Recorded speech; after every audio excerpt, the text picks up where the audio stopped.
third session of this morning's Welsh meeting of the Welsh Affairs Committee, looking at the Levelling-up and Community Renewal funds in Wales.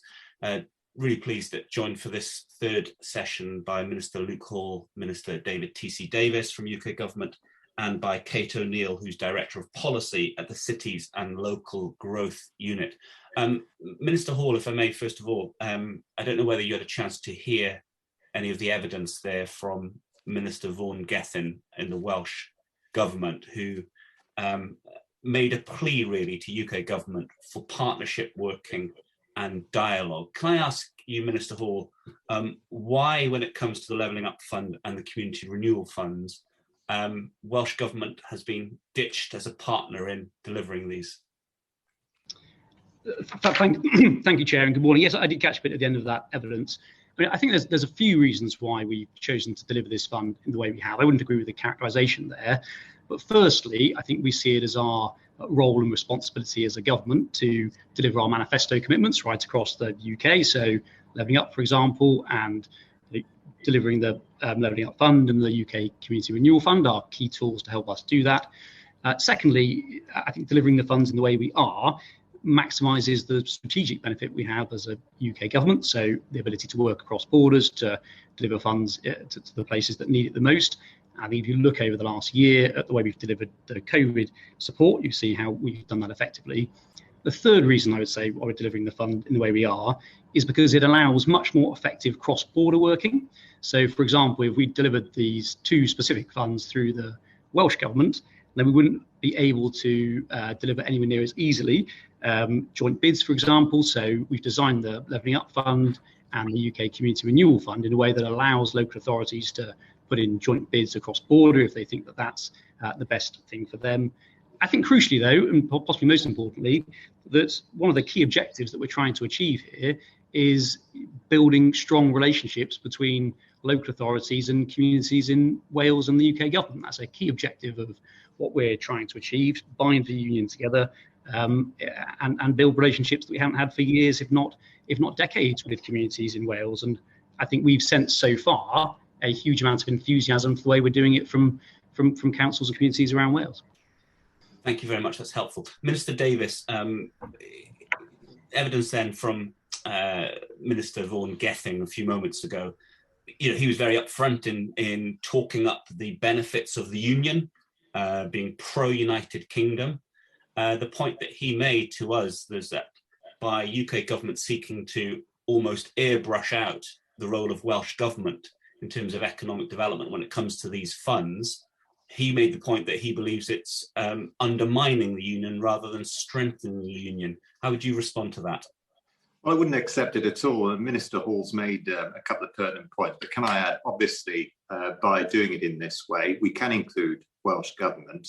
We can ensure that there's greater scrutiny of all projects, because as your committee is doing now, you will be able to scrutinise everything that goes on. We can ensure potentially extra money goes into Wales, because we're not going to be limited by the Barnett formula, which actually restricts the amount of money going into Wales at 5%. So there's a potential to actually spend extra in Wales. And most of all, I mean, the thing that did surprise me a bit about Minister Gethin's comments is that we are effectively devolving powers down to local authorities. It is the local authorities that are the driver for this. And I read Minister Vaughan's party manifesto with great interest, as I always do. I think on page 60, they talk about the importance of devolving powers down to local authorities. This is what we're doing. We're implementing Welsh Labour's manifesto commitment to give powers back to local authorities. They'll be in the driving seat for this, and a very good thing too. Before I bring in Robin Miller, Minister Hall, can I just ask, by shifting competence or responsibility from Welsh Government to local government in Wales, do you believe that you automatically get better projects to invest in, better outcomes? Is that part of the thinking? I mean, I think yes is the short answer to that. You know, we want local authorities to have greater involvement in funding. I definitely don't believe it's the Welsh Government or the UK Government that have a monopoly on good ideas for local communities.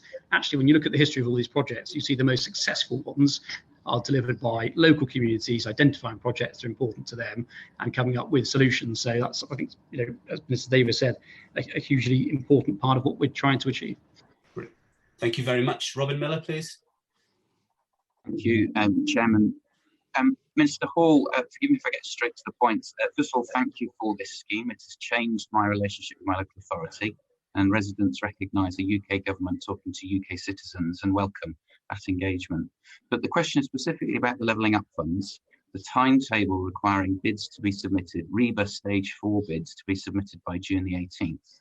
You've provided sums of money to build capacity in councils to help with that. That money doesn't come until after June the 18th. So 3 very specific questions. Firstly, will there be another round of funding? Will it have the same priorities? And will councils who choose to delay to a subsequent round be penalised for doing so? Thank you.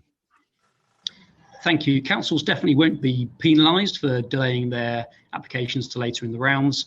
In terms of your points around the capacity funding, I think you're right. This is a huge benefit of what we're doing, by the way. It's another good reason why we're supporting councils in Wales with £125,000 of capacity funding. You're right to say that some councils have flagged up with us that they want that money sooner, and we're having conversations about how we can support councils in that respect. We haven't made announcements about the timing of the future rounds yet. We're clearly enthusiastic about this first round. I would actually say so far we've got really good indications that a large number of Welsh local authorities are submitting to the first round because they will be ready in time for the first round. So that's extremely positive. But you're quite right to identify there'll be some that won't be ready, and we absolutely want to make sure that they have a fair sort of bite at the next round. So that's an important part in our thinking. Thank you. Thank you very much. Virginia Crosby, please. Yes, thank you, Chair, and thank you, Ministers, for joining our panel and committee this morning. And the UK government is being very clearly committed to its levelling up agenda. So my question is, what does this actually mean, and what does success look like? First question to Minister Hall, please. Thank you. Thank you. Well, levelling up is about improving living standards and opportunity in some of the communities that have been neglected for far too long under successive governments right around the United Kingdom. The object is to make sure that wherever you were born, wherever you grow up, you have a fair opportunity to succeed in life, and you don't have to leave your hometown just to find a good job and a good future for yourself. It's about creating jobs, increasing productivity, improving health, education, policing outcomes, especially in the areas where those are not good enough. Also about increasing community, local leadership, restoring pride in place, all of these important objectives. And what I'd say here is that we are putting our money where our mouth is. This is a central government objective, which is why we're delivering the Levelling Up Fund, which I think is so beneficial for Wales, £4.8 billion. As Minister Davies said, there's a floor to that money that we are supporting Wales with, not a ceiling. The Community Renewal Fund, the Future High Streets Fund, the Towns Fund. So there's huge progress being made here. It's central to the government agenda, and we'll be publishing a white paper later this year with even more detail about the policies and the way we're measuring levelling up. Thank you. Minister Davies? Well, obviously Minister Hall has summed that up beautifully, but if I could add one thing, I think you asked what will success look like. I think it will look like young people in Ynys who leave you sort of 18, not feeling that they have to, even if they go to university, not feeling that they then have to stay in Manchester or London in order to make a career, that they can come back to Ynys and they can have a career there. And that's why I think the growth deals are so important as well, which I want to mention. And clearly I visited growth deal projects in Ynys last week and in North Wales. And what we saw there is a desire to bring about careers, not jobs. So that's what I think success will look like. Young people having careers, not jobs. Thank you, very helpful. Thank you, Virginia. Simon Baines, please. Thank you, Chair, and thank you to the members of the panel for sparing time this morning. I just wanted to look at the issue of communication, really, in the setting up of the Levelling Up and Community Renewal funds between yourselves and the Welsh Government, but also between yourselves and the local authorities, since they are obviously vital to this process. And I'm also aware that so far in the questions, Kate O'Neill hasn't had a chance to answer as well, so I'm keen to bring Kate into this. But I'll start with Minister Davies, if I may. If you could just comment on the level of communication. And just one other point to make, which is rather picking up on what Robin Miller was saying in terms of the I think some local authorities, and certainly this is the experience that I have in my own constituency, are very keen to apply for this, but they're not sure that some of the projects that they have, in terms of whether they are sufficiently developed for the requirements of this fund. My own view is to encourage them to put them forward, because in the next phase you can work that up. But I think it's not only the communication I'm after in terms of the establishment of the two funds, but also in the communication on the application process as well, because I think that's really vital over the coming weeks. So to Minister Davies first, please. Well, first of all, Mr. Baines, on the issue of communications and relationships, Secretary of State, I had a regular conversations with the First Minister throughout the last year and the whole pandemic. I've been on calls, I would say weekly, sometimes multiple times in a week, with various Welsh Government ministers. And the direct relationship I had tended to be with Minister Skates, former Minister Ken Skates, who I dealt with over growth deals. I had a very good relationship with him. We had each other's mobile phone numbers, which is always a sign of a good sign, I think, in the world of politics. And I believe Minister Gethin has written to the Welsh office. I've seen the letter. We have responded in a positive way. I very much look forward to developing a relationship with him, working with him. And I want to kick off by saying he's done an incredibly good job through difficult times over the last year, and I greatly respect him for that. And I look forward to working with him on the economy, where we both have a shared aim of developing Wales. On the issue, your second point, on the issue of the speed of which this is being brought forward, I accept some local authorities will find it challenging. I think if you look at it, the applications are actually a lot less onerous than they were under the European Union schemes. And, the fact of the matter is we are bringing this forward as quickly as we can. We don't want any delays. We want to get those projects out there and see them developed. Thank you. So the same question to Minister Hall, please. Yes, thank you, Mr. Baines. I guess I'd echo those previous points. I mean, firstly, I think what we've tried to do since 2016, when we started to think about the successors to the EU structural funds, is start to engage really early about how to deliver them. So there's actually been conversations going on over a number of years about how we design the successor to these funds. We've held engagement events right around the UK, 26 of them, 5 of them in Wales, a number of them in Cardiff, and they've been attended by, we've had 500 plus representations there through that mechanism, including conversations with the Welsh Government in those events as well, who've attended too. So we've definitely been having a lot of conversations here. The other thing that we've tried to do and tried to look at local representations and from the Welsh Governments is through looking at the Welsh Government's consultation into replacing EU structural funds. So we've looked at that. One of the key points that they raised in that piece of work was recommendations was increasing the involvement of local authorities in the process. And that's a key strand of the work that you'll see that we're doing. We've already heard about how that's improving relationships in lots of different ways. So we've taken that point as well. But importantly, I would agree with you, Mr. Baines, that this isn't just about the Welsh Government, it's also about local authorities and communities too. And they have been put in that same sort of mechanism and that same process through the engagement events and other ways too.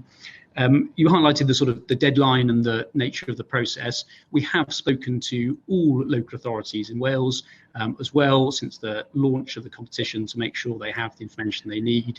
Clearly, if local authorities want to have more official level conversations with Kate and her team, then absolutely we can do that. And I think that there is good evidence that so far that it's working, by the way, because actually there's a higher proportion of local authorities in Wales who are submitting to this first round of bid than I think anywhere else in the UK. We've got 13 out of 22 local authorities in Wales who are submitting. So there's a good look on that. Minister, thank you. Sorry, I'm just very conscious of time. We've got a lot to get through. Tonya Antonazzi, please. Thank you, Chair. Two things from me.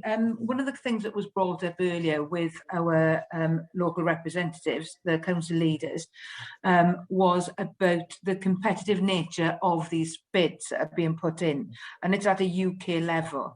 There is a risk then that no local authority in Wales could be successful. Is there some formula that will ensure there's a quantum of the funding, or there will be some parity? Minister Davies? Well, Minister Hall's the expert, but my understanding is that that's not correct, that actually the UK government have said that at least 5% of the original bids will go to Wales. Minister Hall's nodding, so I quickly pass the ball over to him. Thank you. Yes, that's absolutely right. So there will be a minimum 5%, and we've said that already, for this first round of the Levelling Up Fund will be allocated to Wales. Actually, I think if you look at the amount of local authorities that are priority place, number one in Wales, 77%, that's higher than Scotland or England, then it's very likely they'll do better than that 5%. So I think the important thing is to say that's a floor rather than a ceiling, whereas if we'd have Barnetised it, it just would have been the flat 5%. There's also, you asked about the sort of decision-making process, there's also a mechanism in the process for us to make sure as ministers, when we're looking at these funds, that there is a fair distribution around the UK, and we can take that into account in the decision-making process. So it's by that means that we'll make sure that at least 5% goes into Wales. And many colleagues have expressed concerns to us about MPs whose constituencies straddle two counties being allowed to support one bid only. Should one of those bids be disqualified, or would the bid be disqualified if they supported both, that were going from both of the local authorities? And what will happen about subsequent years and the support in follow-up bids, maybe if it's in one or the other of the authorities? I know I have spoken to Minister Davies about this. I was wondering if there was any clarity around that. Well, yes, Ms.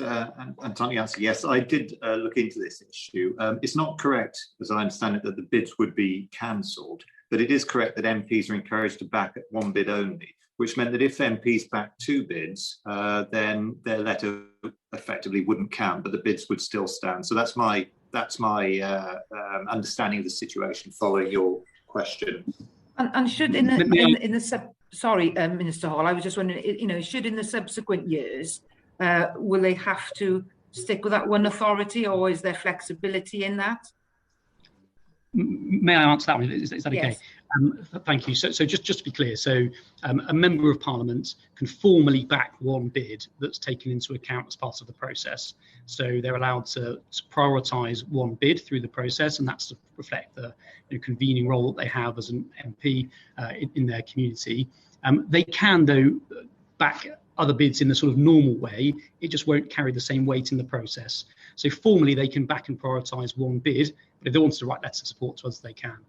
If that bid is then successful, so let's say an MP and a local authority bid into round one and they were successful, then essentially that is it for that constituency for the remainder of this fund in this Parliament. So you can be successful once in delivering a project and a fund in this Parliament.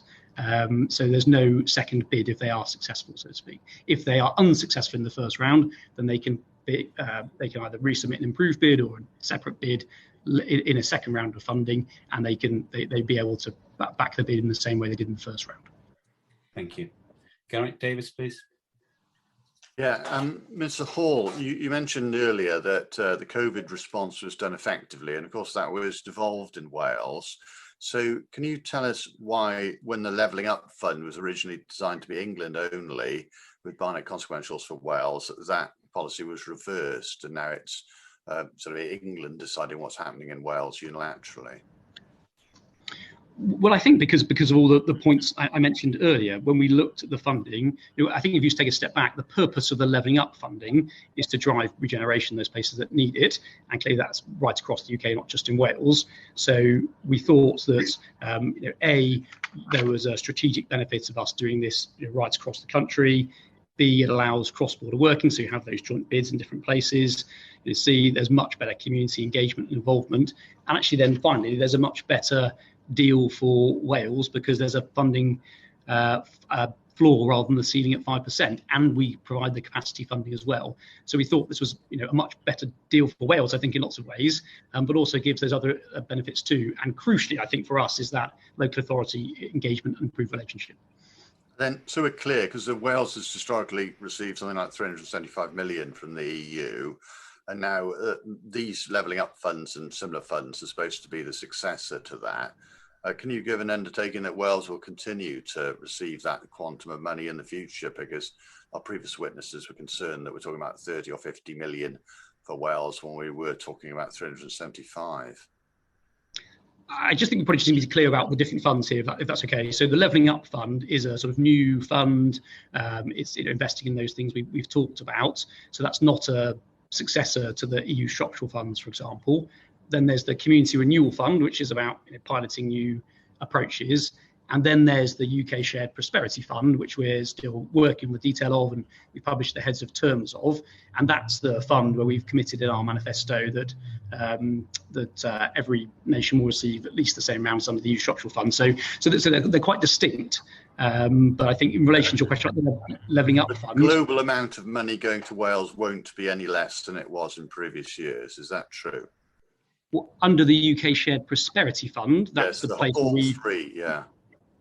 Well, they're very different and distinct, but essentially I'm asking whether Wales will have less money overall when you combine these different funds in the future. Well, so the commitment we made was to replacing the structural funds with the and at a minimum match the amounts that Wales are receiving. That stands. That's absolutely correct. So yes is the answer to that. On top of that, there are now additional new funds through the Community Renewal Fund and the Levelling Up Fund. Sorry, Minister, can I just be absolutely clear? Sorry, Geraint. Sorry. So you're answering yes to Geraint's question there, that overall Wales will get at least as much money as it had in previous rounds of EU funding.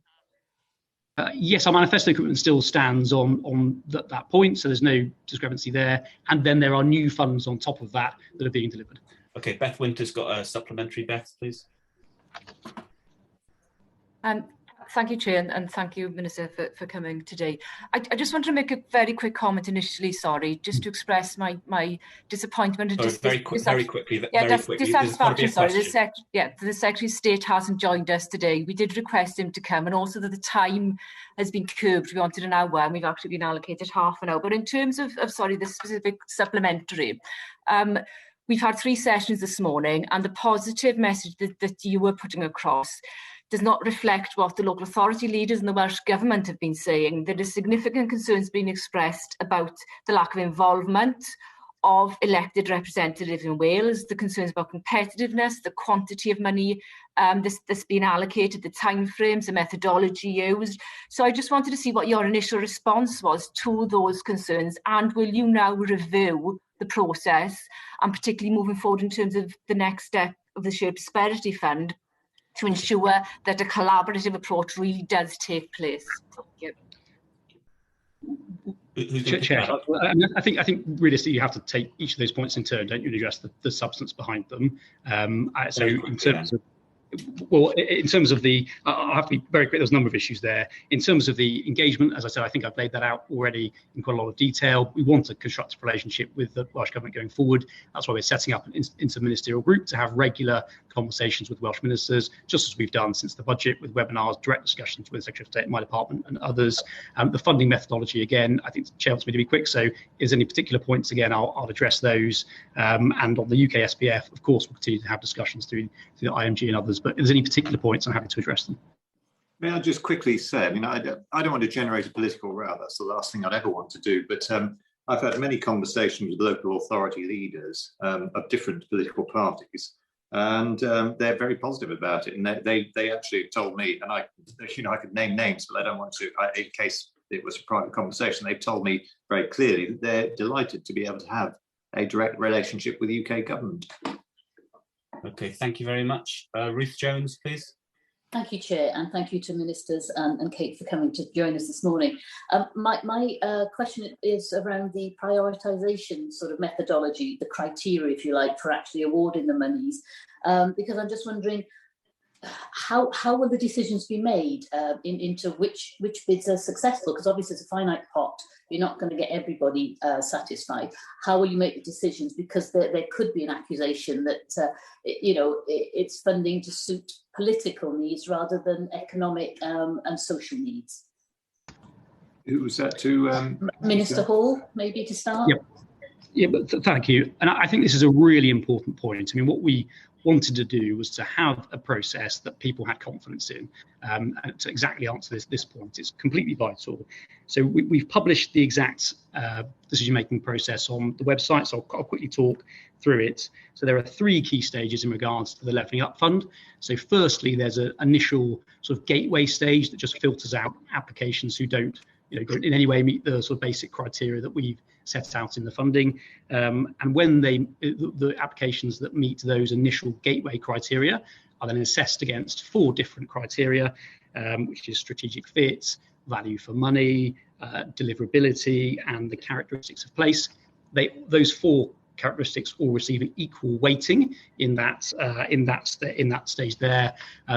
Then it proceeds to a shortlisting stage. And this is the stage at which we consult the Welsh Government and ask for their views on the individual projects, whether they conflict with any policies that they have as well. And once that process has concluded, then a shortlist is drawn up, and then that's presented to ministers to make the final funding decisions, who may take into account a number of other factors as well, which we've, again, tried to be transparent about, and we've published online on the website.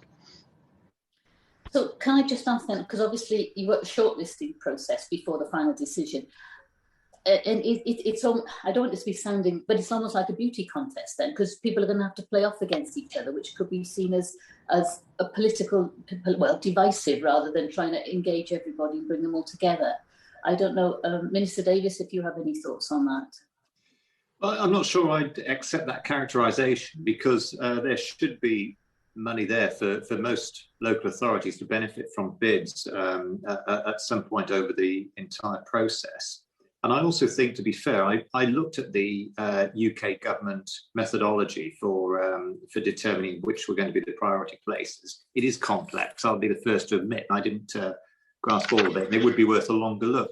But I think the UK government have been entirely open about it. It's all out there. Economists and statisticians can go through it and see exactly how it was calculated. And dare I just sort of gently say, I think the UK government have been far more open in publishing the formula on the UK government website than, for example, my impression is that it's not quite as easy to get hold of the formula used to determine the revenue support grant for the 22 local authorities across Wales, which has also been the source of accusations that perhaps some local authorities have benefited more than others for rather unfair reasons. I don't want to go down off at a tangent, but there have been significant concerns about that formula in past years, and I don't see it on the Wales government website being published as clearly as the UK government's formula.